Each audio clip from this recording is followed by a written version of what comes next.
இந்த இடத்துல தனுசு லக்னம், இந்த இடத்துல லக்னம் பாதிக்கப்படுகிறது.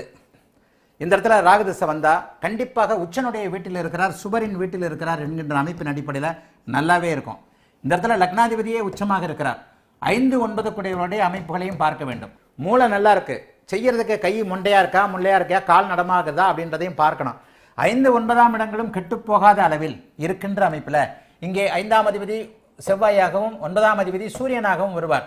ஜாதகத்தினுடைய ஒரு ஒளித்தன்மையை பொறுத்து இந்த இடத்துல இருக்கக்கூடிய ராகு மிகப்பெரிய நல்ல யோக பலன்களை கண்டிப்பாக செய்வார் தன்னுடைய தசையில. இந்த இடத்துல இருக்கிற ராகு குருவாகவே செயல்படுவார். இவருக்கு குரு தசை 35 வருஷம் அர்த்தம். 34 வருஷம், 18 வருஷம் ராகு தசை, 16 வருஷம் குரு தசை.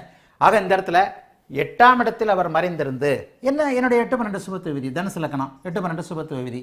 அப்ப இந்த இடத்துல வந்தவன ராகு என்ன பண்ணுவார்? சர்வ நிச்சயமாக மற்ற அமைப்புகளுக்கு ஏற்ப, ஒருவேளை இங்கே செவ்வாய் இருந்து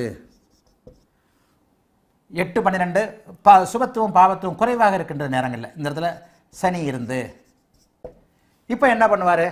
இங்கே பாவத்துவமாக இருக்குன்னா வெளி மாநிலம், வேலூரில் பிறந்தவரை பெங்களூர் கொண்டு போவார், தூத்துக்குடியில் பிறந்தவரை சென்னைக்கு கொண்டு வருவார். செவ்வாய் சனி அமைப்புகள் இந்த இடத்துல 12 பாவத்துவமாக இருக்கிறது.